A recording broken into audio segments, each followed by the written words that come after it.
After 86 matches, 22 MVPs, and countless clutch plays, my one hero challenge has finally come to an end. I set out to reach Grandmaster using only Scarlet Witch, but after hitting Diamond 3, I've realized something. This might just be the limit without switching things up. So was it worth it?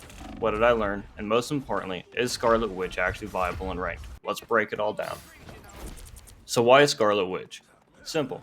I kept seeing her ranked at the bottom of every tier list.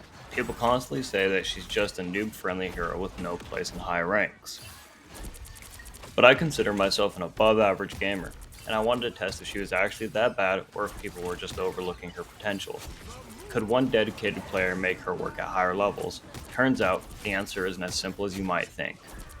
Plus, this is the first game of this type that I've really committed to. I don't have the best game sense, and I figured that instead of juggling multiple heroes, focusing on just one would help me learn the fundamentals better. And it definitely paid off. I learned a ton about positioning, ability timing, and team coordination.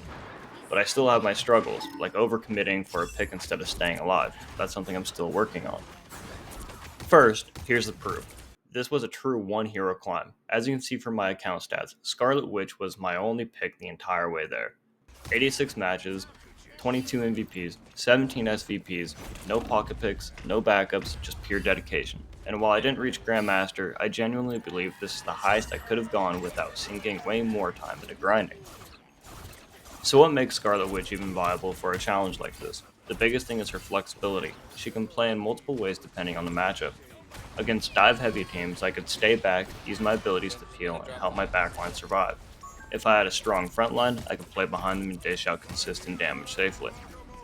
In most games, I would actually be the one diving, using her mobility to pick off squishier targets, such as their supports.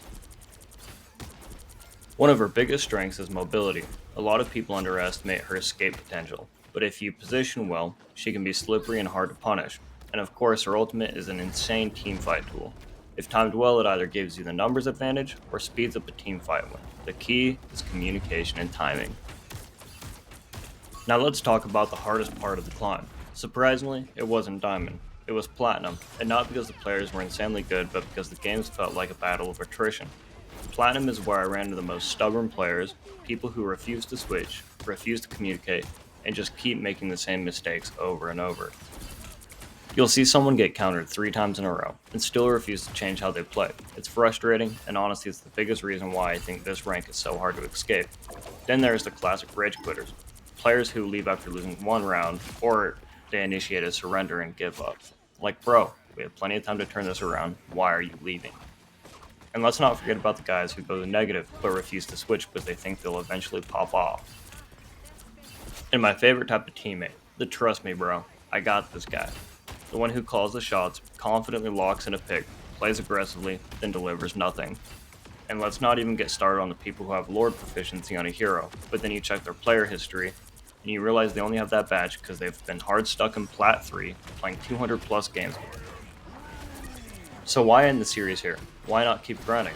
Well, after playing this many games, I've realized something. Team composition matters way more at higher ranks. Diamond Plus games start to get more structured, and while Scarlet Witch is good, there are simply better heroes for certain roles. If I keep pushing, I'd run into more and more situations where my pick wasn't the best option for the team.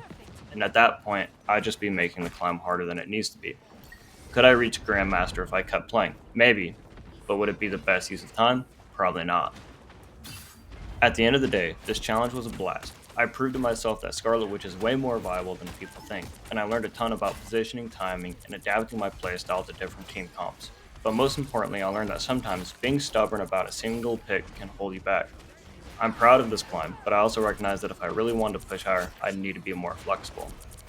Now I want to hear from you guys. What content would you guys like to see more of? Are there any new challenges you'd like me to try? Let me know in the comments. Also, moving forward, I'm planning to branch out into more games and different types of content, so stay tuned for that. Thanks to everyone who followed this journey, and I'll see you in the next one.